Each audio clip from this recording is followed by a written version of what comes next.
qui va à X et qui marche bien, chez l'autre, ça va pas détruire la peau. Ou bien ça va aller dépigmenter l'autre. Ouais, donc il faut qu'on arrive à former les Camerounais sur l'utilisation, les consommateurs sur l'utilisation, les distributeurs ou bien des distributeurs, des petits distributeurs et même des grands, sur les conseils à donner. Parce qu'ils donnent n'importe quoi aux gens. Non, on va mélanger ça, ils savent. Non, va. C'est parfait chimiste. Non, du tout. C'est ça qui... Parfois, elle est de bonne qualité, mais le conseil qui vient du vendeur met tout en doute. Parce que si tu es mal conseillé, tu ne peux pas avoir un résultat. Donc, on peut dire que le chemin pourra être long, mais on gagnerait à l'entamer.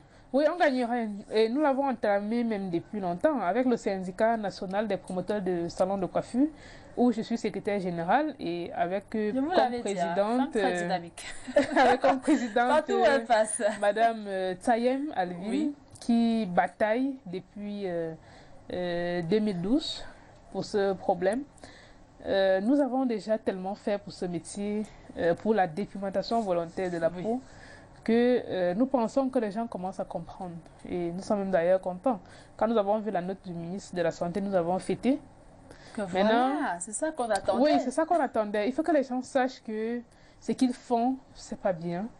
Il faut juste être recadré. Il faut que chacun rentre chez lui, qu'il prenne la peine de se dire, est-ce que dans ma conscience personnelle, ce lait que je mets à la portée de la population, est-ce que c'est pas un poison?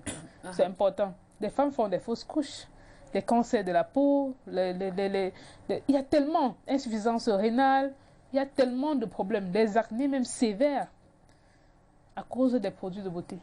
Il faut que les gens fassent... celles qui sont devenues méconnaissables. Hein. Oui, et beaucoup en meurent. Beaucoup en meurent.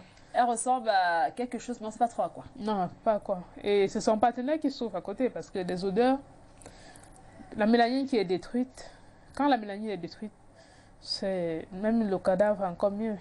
Alors, pour rigoler un peu, Anita, on va dire que c'est son partenaire qui souffre à côté, mais il y a aussi les hommes qui le font. Oui, ça c'est clair. Il y a aussi les hommes qui se déclarent. Beaucoup d'hommes même se mettent déjà là-dedans. Alors, selon toi, plus d'hommes, plus de femmes, mais c'est déjà égalité? Plus de femmes. Plus non, de pas femmes encore à égalité. L'écart est encore assez grand? Oui, l'écart est encore assez... Les femmes dame le pion. Oui. Les femmes sont complexées. Les femmes sont complexées, elles ne s'assument pas assez. Elles sont complexées pourquoi?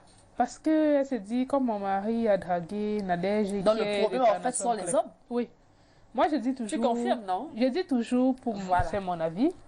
C'est mon avis. Je dis toujours, si moi, en tant qu'homme, je valorise assez ma femme, ou bien ma petite amie, je vous assure qu'elle n'ira pas se faire documenter. Si elle est noire, et moi, je passe le temps à lui dire, ma chérie, tu es belle, j'adore ta peau, et c'est ça qu'ils ne comprennent pas. Pour eux, c'est juste de dire, arrête de mettre ça. Non, on dit, mettez madame en confiance. Il faut la mettre en confiance. Qu'elle sache que tu aimes ça. Voilà. Qu'elle sache que tu aimes ça. Qu'elle sache que ça, c'est pas quand elle a gâté que tu commences à dire, non, vraiment, je vais aller ailleurs, non.